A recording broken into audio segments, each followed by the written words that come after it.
Morning. आज हम पढ़ेंगे विषमांगी उत्प्रेरण का अधिशोषण सिद्धांत। विषमांगी उत्प्रेरण का अधिशोषण सिद्धांत, ये सिद्धांत दिया गया था फैराडे के द्वारा। इसके द्वारा ये सिद्धांत दिया गया फैराडे के द्वारा। फैराडे के द्वारा ये सिद्धांत प्रतिपादित किया गया था और ये सिद्धांत अधिशोषण की क्रियाविधि को स्पष्ट करता है। ठीक है, इस सिद्धांत के द्वारा बताए गए थे दो सिद्धांत हैं, प्राचीन सिद्धांत और आधुनिक सिद्धांत। प्राचीन सिद्धांत कहता है कि किसी गैसीय क्रियाकारक या विलयन अवस्था में कोई पदार्थ ठोस की सतह पर अधिशोषित होता है तो ठोस की सतह पर सांद्रता बढ़ जाने से या अधिशोषित पदार्थ की सांद्रता बढ़ जाने से अधिशोषण की दर में वृद्धि हो जाती है। ठीक है, आधुनिक सिद्धांत मध्यवर्ती यौगिक के बनने को बताता है। अब पढ़ेंगे इसके बाद अपन समांगी उत्प्रेरण का सिद्धांत। ठीक है, तो ये जो सिद्धांत है ये दोनों का मिक्सचर है, मतलब प्राचीन सिद्धांत और आधुनिक सिद्धांत। तो विषमांगी उत्प्रेरण का अधिशोषण सिद्धांत किसके द्वारा दिया गया? फैराडे के द्वारा दिया गया।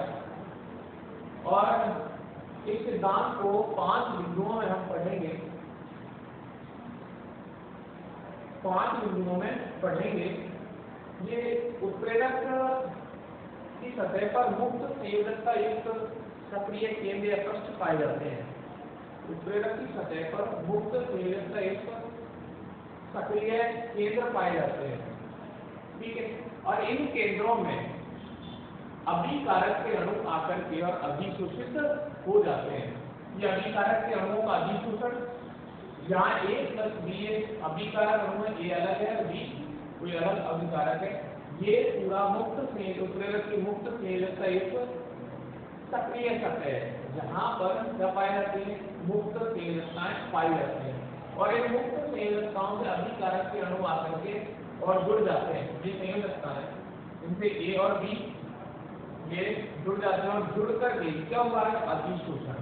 जो अधिशोषण घटना होती है और जुड़ने के कारण इसका निर्माण होता है मध्यवर्ती यौगिक का निर्माण। जैसे अधिशोषण होता है, अधिशोषण के बाद में ये मध्यवर्ती यौगिक जो अस्थायी प्रकृति का होता है, इसका निर्माण कर लेता है। ये अस्थायी, ये मध्यवर्ती यौगिक से अभिकारक या उत्पाद के अणुओं का क्या होता है? विशोषण। विशोषण आपको पहले ही बताया जा चुका है, विशोषण होता है। विशोषण अधिशोषक की सतह से अधिशोषित पदार्थ का अलग होना विशोषण कहलाता है। वापस सुना है, अधिशोषक की सतह से अधिशोषित पदार्थ का अलग होना विशोषण कहलाता है। तो यहाँ पर ये जो मध्यवर्ती यौगिक बना है, इस मध्यवर्ती यौगिक से A B उत्पाद बनेगा और उत्प्रेरक वापिस नए अभिकारक अणुओं से क्रिया करने के लिए तैयार हो जाएगा। उत्प्रेरक अलग हो जाएगा और उत्पाद बन जाएगा। ठीक है, तो ये सब इसके माध्यम से अपन समझ सकते हैं। ठीक है, अब इस सिद्धांत को समझेंगे 5 बिंदुओं में। 5 बिंदु कौन कौन से हैं देखिएगा। सबसे पहला बिंदु क्या है कि उत्प्रेरक की सतह पर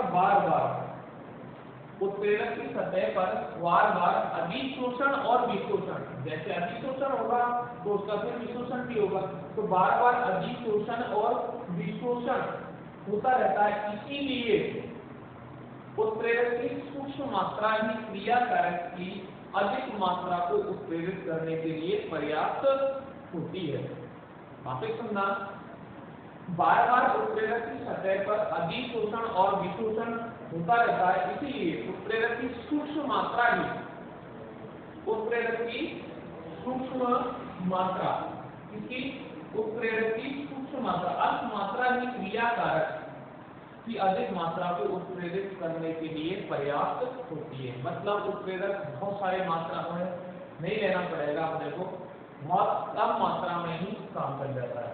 दूसरा, विशोषण के बाद उत्प्रेरक की सतह परिवर्तित हो जाती है। जैसे ही यहाँ विशोषण होगा ये विशोषण हुआ। तो विशोषण के पश्चात उत्प्रेरक की सतह में, जैसे यहाँ प्रारंभ में उत्प्रेरक लिया था मुक्त संयोजक एक स्पष्ट सतह वाला, वैसा ही यहाँ प्राप्त होता है। तो विशोषण के बाद में उत्प्रेरक की सतह अपरिवर्तित रहती है। इसीलिए अभिक्रिया के अपने परिभाषा में पढ़ा था, उत्प्रेरक की परिभाषा पढ़ रहे थे तो उसमें पढ़ा था कि अभिक्रिया के पश्चात उत्प्रेरक के द्रव्यमान और संघटन में परिवर्तन नहीं होता। क्यों नहीं होता है? विशोषण के बाद उत्प्रेरक की सतह अपरिवर्तित रहती है, इसीलिए अभिक्रिया के अंत में उत्प्रेरक के द्रव्यमान और संघटन में कोई परिवर्तन नहीं होता। ना तो द्रव्यमान परिवर्तित होता है, ना ही संघटन परिवर्तित होता है। जैसा यहाँ काम में लिया था अभिक्रिया प्रारंभ में, वैसा ही उत्प्रेरक अंत में प्राप्त होता है। इसके अलावा तीसरा पॉइंट, क्रियाकारक उत्प्रेरक की सतह पर, क्रियाकारक के अणु उत्प्रेरक की सतह पर रासायनिक बंधों के द्वारा जुड़ते हैं, जिससे मुक्त होने वाली अधिशोषण ऊष्मा, जिससे मुक्त होने वाली अधिशोषण ऊष्मा सक्रिय ऊर्जा की पूर्ति कर देती है। जो सक्रिय ऊर्जा में कमी होती है उसकी पूर्ति किससे होती है? जब क्रियाकारक के अणु उत्प्रेरक की सतह पर रासायनिक बंधों का निर्माण करते हैं, रासायनिक बंधों के द्वारा जुड़ते हैं, तो वहां अधिशोषण की ऊष्मा मुक्त होती है जो सक्रिय ऊर्जा की पूर्ति कर देती है। इसीलिए रासायनिक अभिक्रियाएं तेजी से संपन्न होती हैं। इसके कारण सक्रिय ऊर्जा की पूर्ति हो जाती है, किससे? अधिशोषण, मुक्त होने वाली अधिशोषण की ऊष्मा से, जिसके कारण अभिक्रिया का वेग बढ़ जाता है, रासायनिक अभिक्रिया तीव्र गति से संपन्न होती है। अगला यहाँ जो उत्प्रेरक वृक्ष की अपन बात करते हैं, अपने वृक्ष के बारे में बात की कि उत्प्रेरक वृक्ष क्या करते हैं? उत्प्रेरक की क्रियाशीलता को कम करने का कार्य करते हैं। क्या काम करते हैं उत्प्रेरक वृक्ष? उत्प्रेरक की क्रियाशीलता को कम करने का काम करते हैं। क्यों करते हैं, कैसे करते हैं काम? तो ये अभिकारक अणुओं से पहले ही उत्प्रेरक की सतह पर अधिशोषित हो जाते हैं, जहां पर सक्रिय केंद्रों की संख्या कम हो जाती है, जिसके कारण क्रियाशीलता में कमी आ जाती है। तो उसी की बात करें, उत्प्रेरक वृक्ष के अणु उत्प्रेरक की सतह पर ऊपर से मुक्त संयोजकताओं पर दृढ़ता से, दृढ़ता में कठोरता से अधिशोषित हो जाते हैं। और जब उत्प्रेरक वृक्ष के अणु उत्प्रेरक की सतह, किसके अणु जुड़ गए? किसके अणु जुड़ गए? उत्प्रेरक वृक्ष के अणु किसकी सतह पर? उत्प्रेरक की सतह पर पाए जाने वाली मुक्त संयोजकताओं युक्त पृष्ठ पर दृढ़ता से अधिशोषित हो जाते हैं। इसीलिए अभिकारक अणु उत्प्रेरक की सतह पर अधिशोषित नहीं हो पाते, और नहीं हो पाएंगे तो क्या होगा? अधिशोषण की दर धीमी हो जाएगी। ठीक है। अगला, अब वर्धक की बात करें, उत्प्रेरक वर्धक। उत्प्रेरक वर्धक क्या होते हैं? उत्प्रेरक वर्धक क्या होते हैं? उत्प्रेरक वर्धक वे पदार्थ होते हैं जो उत्प्रेरक की क्रियाशीलता को बढ़ाते हैं। तो ये कैसे बढ़ाते हैं? उत्प्रेरक वर्धक उत्प्रेरक के क्रिस्टल जालक में पाए जाने वाले अंतरावकाश में सक्रिय केंद्रों की संख्या को बढ़ा देते हैं, जिसके कारण अधिशोषण की दर में वृद्धि होती है। तो उत्प्रेरक वर्धक उत्प्रेरक की सतह पर इस प्रकार अधिशोषित होते हैं कि वहां सक्रिय केंद्रों की संख्या में वृद्धि हो जाती है। फिर सुनना, उत्प्रेरक वर्धक उत्प्रेरक की सतह पर इस प्रकार अधिशोषित होते हैं कि वहां सक्रिय केंद्रों की संख्या में वृद्धि हो जाती है, जिसके उत्प्रेरक की अधिशोषण क्षमता और क्रियाशीलता दोनों ही बढ़ जाती है। जैसे चीज बढ़ती है उससे उत्प्रेरक की अधिशोषण क्षमता और क्रियाशीलता दोनों ही बढ़ जाती है। ठीक है। तो 5 बिंदु पे इसके विषमांगी उत्प्रेरण के अधिशोषण सिद्धांत के पहला बिंदु बाकी सुने एक बार फटाफट से। पहला बिंदु ये कहता है कि उत्प्रेरक की सतह पर बार-बार अधिशोषण और विशोषण होता रहता है, इसलिए उत्प्रेरक की सूक्ष्म मात्रा इस क्रियाकारक की अधिक मात्रा को उत्प्रेरित करने के लिए पर्याप्त होती है। दूसरा बिंदु, विशोषण के बाद उत्प्रेरक की सतह अपरिवर्तित रहती है, और अपरिवर्तित रहती है मतलब यहाँ ये प्रारंभिक अवस्था में उत्प्रेरक की सतह और ये विशोषण के बाद की सतह, इसमें और इसमें कोई भी अंतर नहीं आता। ठीक है। अभिक्रिया के पहले और अभिक्रिया के बाद में तो उत्प्रेरक की सतह परिवर्तित रहती है, इसलिए अभिक्रिया के अंत में उत्प्रेरक के द्रव्यमान संघटन में कोई परिवर्तन नहीं होता। तीसरा, क्रियाकारक उत्प्रेरक की सतह पर इस प्रकार उत्प्रेरक की सतह पर रासायनिक बंधों का निर्माण करते हैं, जिससे मुक्त होने वाली अधिशोषण की ऊष्मा सक्रिय ऊर्जा की पूर्ति कर देती है, जिसके कारण अभिक्रिया तेजी से संपन्न हो जाती है। उत्प्रेरक रिएक्शन उत्प्रेरक की सतह पर ऊपर से मुक्त संयोजकताओं पर दृढ़ता से या कठोरता से अधिशोषित होते हैं, इसलिए अभिकारक कण अधिशोषित नहीं हो पाते और अभिकारक कण अधिशोषित नहीं हो पाएंगे तो अधिशोषण दर में क्या होगी, कमी होती है। ठीक है, इसी प्रकार उत्प्रेरक वर्धक उत्प्रेरक की सतह पर इस प्रकार अधिशोषित होते हैं वहां सक्रिय केंद्रों की संख्या में वृद्धि हो जाती है और सक्रिय केंद्रों की संख्या में वृद्धि होने से उत्प्रेरक की अधिशोषण की क्षमता और केंद्रितता दोनों का निर्माण हो जाता है। तो ये था अभिसमांगी उत्प्रेरक का अधिशोषण सिद्धांत, जो किसके द्वारा दिया गया था, फैराडे के द्वारा दिया गया था। अब अपन देखेंगे समांगी उत्प्रेरण की क्रिया विधि। ठीक है, क्या पढ़ेंगे अपन, समांगी उत्प्रेरण की क्रिया विधि। और समांगी उत्प्रेरण की क्रिया विधि को अपन माध्यमिक यौगिक सिद्धांत भी कहते हैं। देखिएगा,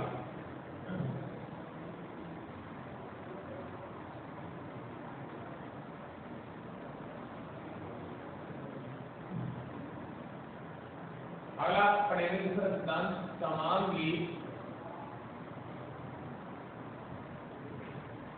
उत्प्रेरण की क्रिया विधि। और समांगी उत्प्रेरण की क्रिया विधि इसको अपन कहते हैं माध्यमिक यौगिक सिद्धांत, माध्यमिक यौगिक सिद्धांत। ठीक है, माध्यमिक यौगिक सिद्धांत मतलब ये सिद्धांत क्या कहता है, इस सिद्धांत के अनुसार या ये सिद्धांत ये कहता है कि कोई भी क्रिया कारक उत्प्रेरक की उपस्थिति में सीधे उत्पाद का निर्माण नहीं करता है। फिर क्या करता है, इसका अर्थ है कि पहले क्रियाकारक के अणु उत्प्रेरक के साथ क्रिया करके और एक अस्थायी मध्यवर्ती यौगिक का निर्माण करते हैं। जो मध्यवर्ती यौगिक, क्योंकि ये कैसा होता है, अस्थायी होता है और अस्थायी होने के कारण ये दूसरे क्रियाकारक अणु के साथ जुड़ करके और उत्पाद का निर्माण करता है। ठीक है, ध्यान से देखें, जैसे अपन बात करें A प्लस B, ये कोई अभिकारक है, क्रियाकारक के अणु है, क्रियाकारक, और यहाँ पर यह अभिक्रिया X उत्प्रेरक, X क्या है, उत्प्रेरक, X उत्प्रेरक की उपस्थिति में संपन्न हो रही है। तो इससे A B ये उत्पाद का निर्माण हुआ। अब डायरेक्ट उत्पाद नहीं बनता है, पहले क्या होगा, मान के चले कि ये दो क्रियाकारक हैं। अब A प्लस पहले उत्प्रेरक इस A क्रियाकारक के साथ क्रिया करेगा, ये क्या है, उत्प्रेरक, और ये है क्रियाकारक। ठीक है, और इससे क्या बनेगा, AX, क्या बनेगा, AX। अब AX क्या है, मध्यवर्ती यौगिक, AX क्या है, मध्यवर्ती यौगिक। अब ये मध्यवर्ती यौगिक AX प्लस दूसरे क्रियाकारक अणु B के साथ क्रिया करेगा और क्या बनाएगा, AB प्लस X। तो ये उत्प्रेरक अगली अभिक्रिया को उत्प्रेरित करने के लिए रेडी रहेगा और यहाँ उत्पाद बनेगा। क्लियर, कोई दिक्कत? सबसे पहले क्या होगा कि कोई भी क्रियाकारक अणु उत्प्रेरक की उपस्थिति में अभिक्रिया करता है तो डायरेक्ट उत्पाद में बना करके, ये अभिक्रिया नहीं उत्पाद बनता है, लेकिन डायरेक्ट उत्पाद में बन करके पहले किसका निर्माण होता है, मध्यवर्ती यौगिक का निर्माण होता है। ये मध्यवर्ती यौगिक किसी दूसरे अणु के साथ क्रिया करके, दूसरे क्रियाकारक अणु के साथ क्रिया करके उत्पाद बनाता है। उत्प्रेरक पुनः दूसरे क्रियाकारक से क्रिया करने के लिए रेडी रहता है। ऐसे एक एग्जाम्पल और देखें आप,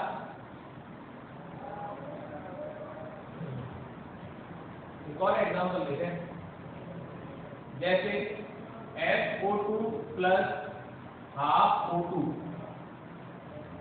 ये NO क्या है यहाँ, उत्प्रेरक, और इससे क्या बनेगा, SO 3 ये उत्पाद बना।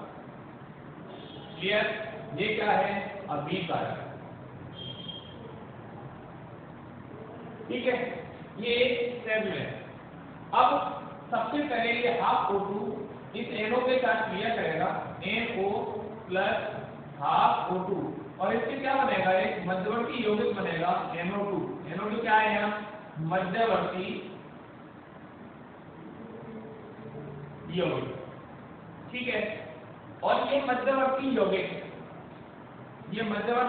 SO2 अणु के साथ क्रिया करेगा, SO2 प्लस NO2।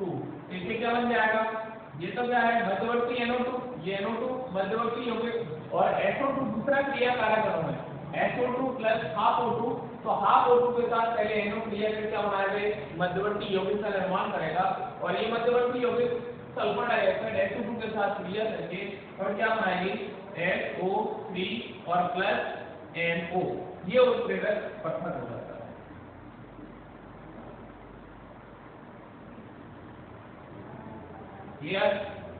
ऐसे एक एग्जांपल और देखें आप, इसी का एक एग्जांपल और देख रहे हैं, कोई दिक्कत? देखिएगा, एक अभी क्रिया है C2H5OH प्लस HOC2H5, और ये होती है H2SO4 की उपस्थिति में, और इससे बनता है C2H5O C2H5, ठीक है, प्लस H2O। एथेनॉल, ये भी एथेनॉल है, ये यहाँ H2SO4 जिसका कार्य कर रहा है उससे रखता, ठीक है, और ये बन गया डाईएथिल ईथर, और इसको कहते हैं विलियमसन सतत ईथर संश्लेषण अभिक्रिया। विलियमसन सतत ईथर अभिक्रिया, ठीक है, विलियमसन सतत ईथर अभिक्रिया संश्लेषण। अब इसमें क्या? दो एथेनॉल के अणु है, तो सबसे पहले C2H5OH इस H2SO4 जो क्या काम कर रहा है या उत्प्रेरक है, इसके साथ अभिक्रिया करेगा HSO4 या H2SO4। तो यहाँ पर जल के अणु का निष्कासन हो जाएगा, और ये जो उत्प्रेरक है ये एथेनॉल अणु के साथ जुड़ेगा, ठीक है, और क्या बनाएगा? C2H5HSO4। क्या बन गया यहाँ? Ethyl hydrogen sulphate, ethyl hydrogen sulphate, ठीक है, और ये एथिल हाइड्रोजन सल्फेट किसका कार्य करेगा? यहाँ मध्यवर्ती यौगिक। क्लियर? मध्यवर्ती यौगिक। अब ये एथिल हाइड्रोजन सल्फेट दूसरे एथेनॉल अणु के साथ क्रिया करेगा, देखिएगा C2H5OH प्लस HSO4 C2H5HSO4। तो यहां से वापस क्या निकलेगा? H2SO4, तो क्या बनेगा? C2H5O C2H5 plus H2SO4 plus H2SO4, तो ये डाईएथिल ईथर अपने को प्राप्त हो जाएगा, डाईएथिल ईथर, ठीक है, और H2SO4 वापस जो अपन ने यहाँ उत्प्रेरक के रूप में काम में लिया था वो वापस अगली अभिक्रिया को प्रेरित करने के लिए तैयार रहेगा। इसके द्रव्यानुसार में कोई परिवर्तन नहीं आया, ठीक है। तो ये समांगी उत्प्रेरण की क्रिया जिसे माध्यमिक यौगिक सिद्धांत भी कहा जाता है, ठीक है। माध्यमिक यौगिक सिद्धांत अभिक्रिया में मध्यवर्ती यौगिक के बनने को दर्शाता है, ठीक है। क्लियर? कोई दिक्कत? अब हम पढ़ेंगे एंजाइम उत्प्रेरण। अगला टॉपिक एंजाइम उत्प्रेरक होते क्या है? तो एंजाइम नाइट्रोजन युक्त जटिल कार्बनिक यौगिक होते हैं। एंजाइम क्या होते हैं? जटिल नाइट्रोजन युक्त जटिल कार्बनिक यौगिक होते हैं जो जंतु और पौधों दोनों में पाए जाते हैं। एंजाइम क्या होते हैं? नाइट्रोजन युक्त जटिल कार्बनिक यौगिक होते हैं जो जंतु और पौधों दोनों में पाए जाते हैं। ठीक है। एंजाइम उच्च अणुभार वाले हैं, ध्यान देना, बहुत इंपॉर्टेंट लाइन है। एंजाइम उच्च अणुभार वाले क्या होते हैं? प्रोटीन। एंजाइम क्या है? प्रोटीन। ऐसे उच्च अणुभार वाले प्रोटीन होते हैं जो कौन सी अवस्था में? कोलाइडी अवस्था में पाए जाते हैं। कोलाइडी अवस्था क्या होती है? तो अभी एंजाइम पीरियड वाला टॉपिक खत्म होने के बाद में अपन पढ़ेंगे कोलाइड, उसमें आएगा कोलाइडी अवस्था। तो कोलाइडी अवस्था में होते हैं, इनका जो व्यास होता है 10 से 100 एमएम होता है। कितना होता है? 10 से 100। किसका व्यास? एंजाइम अणुओं का जो व्यास होता है वो कितना होता है? 10 से 100 एमएम का होता है। और जंतु और पौधों के जीवन को व्यवस्थित रखने के लिए जो शारीरिक क्रियाएं होती हैं वो किनके द्वारा होती हैं? एंजाइमों के द्वारा होती हैं। जंतु और पौधों दोनों के जीवन को व्यवस्थित रखने के लिए शारीरिक क्रियाएं किसके द्वारा होती हैं? एंजाइमों के द्वारा ही संपन्न होती है। इसीलिए इनको जैव रासायनिक उत्प्रेरक भी कहा जाता है। इसलिए इनको जैव रासायनिक उत्प्रेरक भी कहा जाता है। ये प्रभावी उत्प्रेरक का कार्य करते हैं। कैसे? प्रभावी उत्प्रेरक का ये कार्य करते हैं। ठीक है। अब परिभाषा देखें कि एंजाइम उत्प्रेरक कहते किसे हैं? तो एंजाइमों द्वारा विभिन्न अभिक्रियाओं को उत्प्रेरित करने की प्रक्रिया। एंजाइमों द्वारा विभिन्न अभिक्रियाओं को उत्प्रेरित करने की प्रक्रिया एंजाइम उत्प्रेरण या जैव रासायनिक उत्प्रेरण कहलाती है।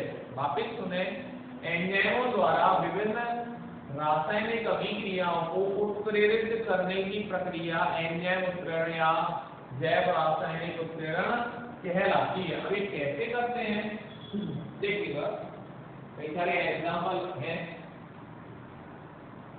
पहला एग्जांपल देखिए, स्टार्च का माल्टोज में परिवर्तन। स्टार्च का माल्टोज में परिवर्तन। आप देखें स्टार्च का सूत्र क्या होता है? C6H10O5 का होल n, C6H10O5 का होल n प्लस NH2O। और स्टार्च कितना बदलेगा? माल्टोज में C12H22O11, जिसका फॉर्मूला है माल्टोज का। तो स्टार्च इसमें चेंज हो रहा है माल्टोज में, लेकिन यहाँ एंजाइम कौन सा है? किस एंजाइम को पकड़े? डायस्टेज एंजाइम को पकड़े। स्टार्च का माल्टोज में परिवर्तन डायस्टेज एंजाइम के द्वारा होता। विशेष बात यह है कि एंजाइम विशिष्ट प्रकृति के होते हैं। इनकी प्रकृति कैसी होती है? विशिष्ट प्रकृति। मतलब अगर आप यहाँ डायस्टेज एंजाइम के स्थान पर जाइमेज एंजाइम ले लें तो स्टार्च का माल्टोज में परिवर्तन नहीं होगा। मतलब एक एंजाइम एक समय में एक ही प्रकार की रासायनिक अभिक्रियाओं को उत्प्रेरित कर सकता है जो इसकी विशिष्ट प्रकृति को दर्शाता है। ठीक है। तो स्टार्च का माल्टोज में परिवर्तन किस एंजाइम के द्वारा? डायस्टेज एंजाइम के द्वारा होता है। ठीक है। ऐसे ही ग्लूकोज का एथेनॉल में परिवर्तन। किसका? ग्लूकोज का एथेनॉल में परिवर्तन किस एंजाइम के द्वारा होगा? Glucose C6H12O6। ग्लूकोज का फॉर्मूला क्या होता है? C6H12O6 एक्वस फॉर्म में। और ये एथेनॉल C2H5OH। तो एथेनॉल और CO2 में परिवर्तन होता है। एथेनॉल किसमें होता है? किसके ऊपर से? कौन सा एंजाइम? या जाइमेज एंजाइम। या कौन सा एंजाइम काम आएगा? जाइमेज। तो ग्लूकोज एथेनॉल, ग्लूकोज का एथेनॉल में परिवर्तन किस एंजाइम की उपस्थिति में? जाइमेज एंजाइम की उपस्थिति में संपन्न होता है। ऐसे यूरिया का अमोनिया और CO2 में परिवर्तन। यूरिया का अमोनिया और CO2 में परिवर्तन किस एंजाइम के द्वारा? यूरिएज। यूरिया का फॉर्मूला NH2CO NH2, ये एकल फॉर्म में है। और H2O प्लस H2O यूरिएज। और इससे क्या बनेगा? अमोनिया, अमोनिया और CO2। ठीक है। ऐसे ही माल्टोज का ग्लूकोज में परिवर्तन।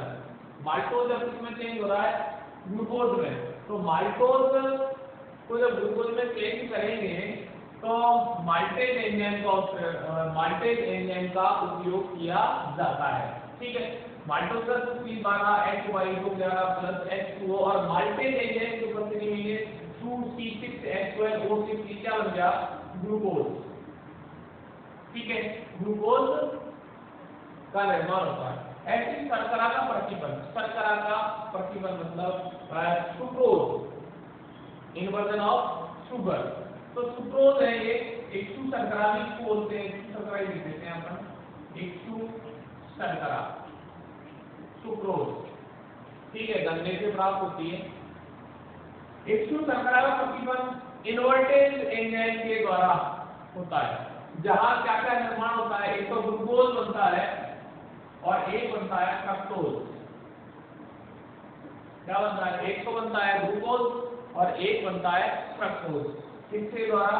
एक शर्करा या सुक्रोज के द्वारा। सुक्रोज का जब एंजाइम उत्प्रेरण इन्वर्टेज एंजाइम की उपस्थिति में कराया जाता है तो ग्लूकोज और फ्रक्टोज की दो मोनोसैकेराइड इकाइयां प्राप्त होती है। ठीक है, ये मोनोसैकेराइड इकाइयां हैं। जैव अणु वाले चैप्टर में इसको पढ़ लेंगे। अगला देखिएगा, दूध का दही में परिवर्तन। दूध दही में बदलता है। दूध को दही में परिवर्तित करने के लिए लैक्टिक बेसिलाइज एंजाइम का उपयोग किया जाता है। इसका लैक्टिक बेसिलाइज। ठीक है, ऐसे ही प्रोटीन को एमिनो अम्लों में परिवर्तित करने के लिए पैक्सिन का उपयोग करते हैं। प्रोटीन को एमिनो अम्लों में परिवर्तित करने के लिए किसका उपयोग किया जाता है? पैक्सिन का। अभी देखिएगा, अगला स्टार्च या दो बार स्टार्च किया, दो अभी किया है। स्टार्च का ग्लूकोज में परिवर्तन और स्टार्च का शर्करा में परिवर्तन। जब आप एमाइलेज एंजाइम का उपयोग करेंगे तो स्टार्च ग्लूकोज में परिवर्तित होगा। ध्यान से सुनना, जब आप एमाइलेज एंजाइम का उपयोग करेंगे तो स्टार्च ग्लूकोज में परिवर्तित होगा और जब आप स्टाइलिन एंजाइम का उपयोग करेंगे तो स्टार्च शर्करा में परिवर्तित होता है। ठीक है, दोनों ही ये एंजाइम कौन से? एमाइलेज और स्टाइलिन लार में पाए जाते हैं। ठीक है, तो स्टार्च का ग्लूकोज में परिवर्तन एमाइलेज एंजाइम की उपस्थिति में, स्टार्च का शर्करा में परिवर्तन स्टाइलिन एंजाइम की उपस्थिति में होता है। ठीक है, एक और एग्जांपल एथेनॉल। क्या ये? एथेनॉल। एथेनॉल का एसिटिक अम्ल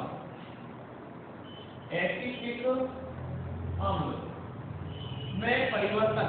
एथेनॉल का एसिटिक अम्ल में परिवर्तन एसिटोबैक्टर एसिटी। सुनना, नाम ध्यान से सुनिएगा। एसिटोबैक्टर एसिटी या माइकोडर्मा एसिटी। एसिटोबैक्टर एसिटी या माइकोडर्मा एसिटी एंजाइम के द्वारा होता है। तो एथेनॉल इसमें चेंज होता है एसिटिक अम्ल में, किस एंजाइम की उपस्थिति में? तो एसिटोबैक्टर एसिटी या माइकोडर्मा एसिटी एंजाइम की उपस्थिति में संपन्न होता है। तो ये कुछ एग्जांपल दे दीजिए एंजाइम उत्प्रेरण के। ठीक है, एंजाइम उत्प्रेरण क्या होता है? तो एंजाइम नाइट्रोजन युक्त जटिल कार्बनिक यौगिक होते हैं जो पौधों और जंतुओं में समान रूप से पाए जाते हैं, दोनों पाए जाते हैं। उच्च अनुभार वाले प्रोटीन अणु होते हैं। एंजाइमों के अणुओं का व्यास 10 से 100 mm का होता है। जीव जंतु और पौधों के जीवन को व्यवस्थित करने के लिए, जंतुओं और पौधों के जीवन को व्यवस्थित करने के लिए जो शारीरिक क्रियाएं होती हैं वो एंजाइमों के द्वारा ही संपन्न होती हैं, प्रभावी उत्प्रेरक का कार्य करते हैं। एंजाइम उत्प्रेरण की परिभाषा क्या लिखोगे? एंजाइमों द्वारा विभिन्न अभिक्रियाओं को उत्प्रेरित करने की प्रक्रिया एंजाइम उत्प्रेरण कहलाती है, या इसको जैव रासायनिक उत्प्रेरण भी कहा जाता है। अब देखें आप एंजाइम उत्प्रेरण के गुण, क्या क्या गुण एंजाइम उत्प्रेरण में पाए जाते हैं। एंजाइमों में कौन कौन से गुण पाए जाते हैं? तो एंजाइम पहला गुण है सर्वोत्तम दक्षता।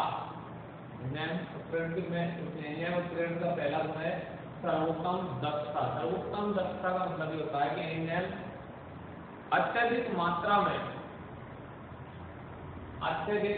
में दक्षता दर्शाते हैं और एंजाइम की क्रिया इतनी तीव्र होती है कि एंजाइम का एक अणु अभिकारक के 10 लाख प्रति मिनट। एंजाइम का एक अणु अभी प्रति मिनट अभिकारक के 10 लाख अणुओं को उत्प्रेरित कर सकता है। कितने? 10 लाख अणुओं को। एंजाइम का एक अणु 1 मिनट में अभिकारक के 10 लाख अणुओं को उत्प्रेरित कर सकता है, जो इसकी सर्वोत्तम दक्षता को दर्शाता है। ठीक है, क्लियर। उच्च विशिष्ट प्रकृति, एंजाइम विशिष्ट प्रकृति के होते हैं, अभी बात की थी अपन ने एंजाइम उत्प्रेरण वाले टॉपिक में कि एंजाइम विशिष्ट प्रकृति के होते हैं, अर्थात एक एंजाइम एक समय में एक ही रासायनिक अभिक्रिया को उत्प्रेरित कर सकता है। एक एंजाइम एक ही रासायनिक अभिक्रिया को उत्प्रेरित कर सकता है। जैसे आप देखें कि अपन ने यूरिया से अमोनिया का निर्माण किया था, यूरिएज एंजाइम लिया था,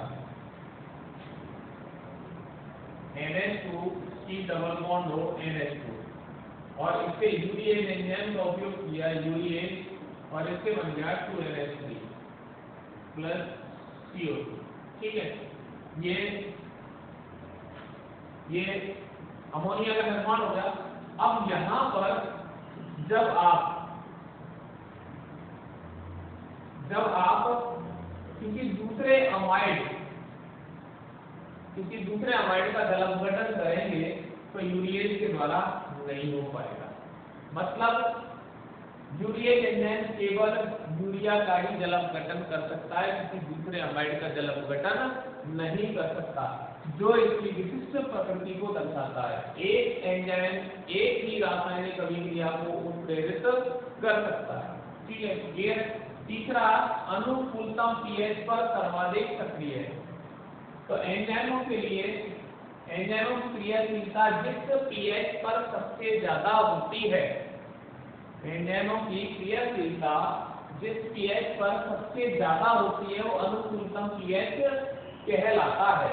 ठीक है, इसी प्रकार से अनुकूलतम ताप, तो एंजाइमों की क्रियाशीलता जिस ताप पर सबसे ज्यादा होती है वह ताप अनुकूलतम ताप कहलाता है। इसकी जो वैल्यू होती है 298 केल्विन से 310 केल्विन तक होती है। अनुकूलतम ताप एंजाइमों के लिए क्या होता है? 298 से 310 केल्विन। मानव शरीर के लिए 310 केल्विन होने के कारण ये अभिक्रियाएं, एंजाइम उत्प्रेरित अभिक्रियाएं अत्यधिक तीव्र गति से संपन्न होती हैं। क्लियर। अगला, संदमक तथा विष का प्रभाव। तो संदमक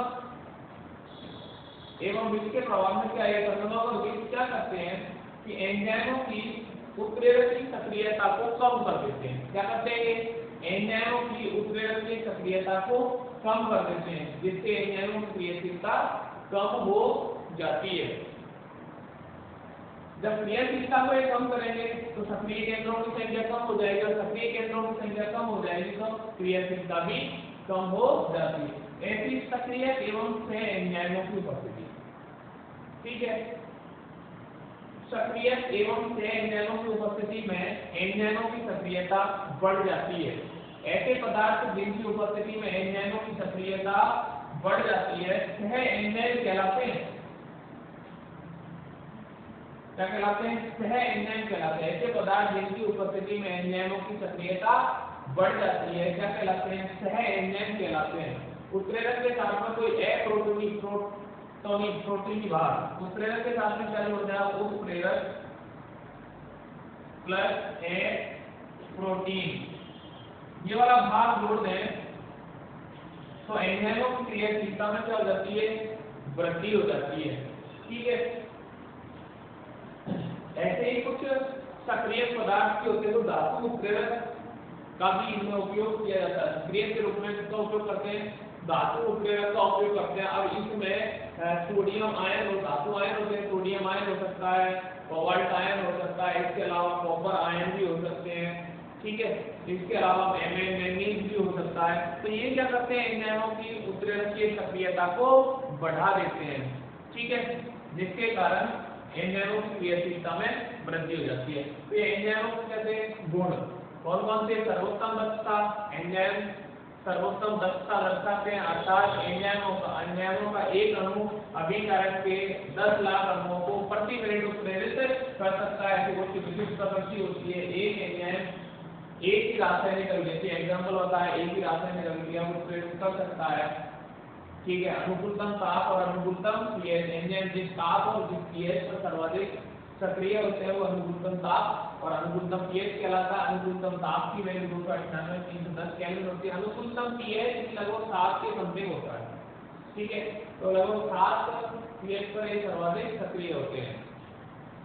संनमक और इसका प्रभाव एंजाइमों की उपस्थिति में सक्रिय केंद्रों की संख्या, एंजाइमों के उत्प्रेरक की सक्रियता, संनमक तथा विष एंजाइमों की प्रयोग की सक्रियता कम कर देते हैं क्योंकि इनकी उपस्थिति में सक्रिय केंद्रों की संख्या कम हो जाती है, जिसके कारण एंजाइमों की प्रयोग सक्रियता कम हो जाती है। सक्रिय कौन से एंजाइम? तो एक पदार्थों उप एंजाइमों की सक्रियता को बढ़ाते हैं, एंजाइम कहलाते हैं। इनके साथ में उत्प्रेरक के साथ में जब कोई अप्रोटोनिक भाग जोड़ दिया जाता है तो एंजाइमों की सक्रियता में वृद्धि हो जाती है। ऐसे ही कुछ धातु आयन उत्प्रेरक के रूप में काम में लेते हैं, जैसे MnSiO है, इसके अलावा कॉपर आयन है, तो ये एंजाइमों की सक्रियता को बढ़ा देते हैं। ठीक है, तो ये कहते हैं एंजाइम उत्प्रेरक के गुण। ठीक है।